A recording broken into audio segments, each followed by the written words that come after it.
नमस्कार, कमलाज मराठी रेसिपीमध्ये आपलं स्वागत आहे. तर आज आपण बनवणार आहे बीटापासून पराठे. तर आपण बीटापासून पराठे कसे बनवायचे ते पाहूयात. त्यासाठी सगळ्यात आधी आपण बीट सोलून घेऊयात.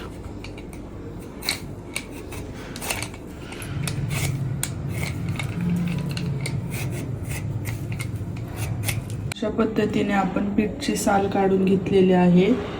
आता आपण बीटला बारीक चिरून घेऊया.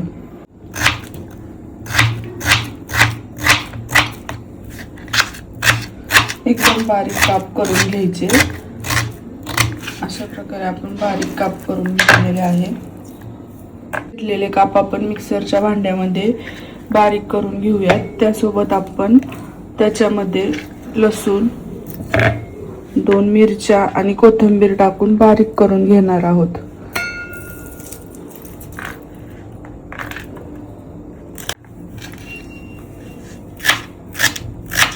हे सगळं मिश्रण आपण मिक्सर मध्ये बारीक करून त्याची चांगली पेस्ट बनवून घेऊया. अशा पद्धतीने आपण ते वाटण बारीक करून घेतलेले आहे. आता ह्या वाटणाला आपण गव्हाच्या पिठामध्ये मळून घ्यायचं आहे. आपण एका ताटामध्ये गव्हाचं पीठ घेत आहोत आणि त्यामध्ये आपण चवीनुसार मीठ घालणार आहोत.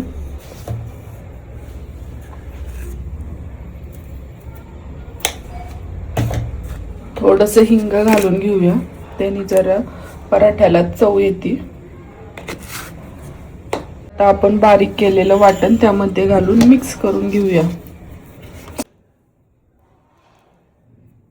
प्रकारे आपण ते वाटण घातलेलं आहे आणि आता ते गव्हाच्या पिठात मळून घ्यायचं आहे.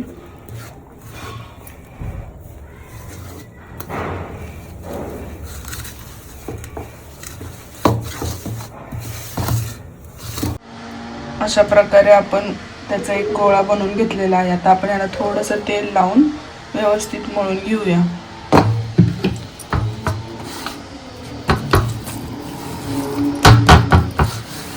अशा प्रकारे तेल लावून मळून घेतल्यानंतर आपण ह्याला 5 ते 10 मिनिटं भिजत ठेवूया. आता आपले पीठ 5 ते 10 मिनिटं भिजलेले आहे. तर आता आपण त्याचे बारीक बारीक गोळ्या करून आपण लाटून घेणार आहोत पराठा आपला. अशा प्रकारे आपण पराठा आपला गोल लाटून घ्यायचा आहे.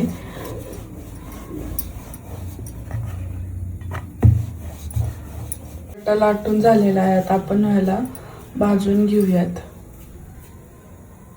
आपण पराठ्याला तूप लावून घेऊया. तुमच्या आवडीनुसार तुम्ही त्याला तूप किंवा तेल लावून चांगला एकदम भरपूर भाजून घ्यायचा.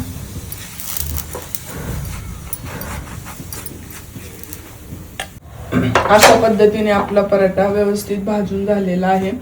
अशाच प्रकारे आपण बाकीचे पण पराठे लाटून आणि भाजून घेऊयात. अशा प्रकारे आपले बीटाचे पराठे तयार आहेत. तुम्ही बघू शकता एकदम मऊ लुसलुशीत तयार झालेले आहेत. लहान मुलांसाठी खूप पौष्टिक आहेत हे. अशाच नवनवीन रेसिपी पाहण्यासाठी आपल्या चॅनलला लाईक, सबस्क्राईब आणि शेअर नक्की करा आणि रेसिपी ट्राय करून बघा.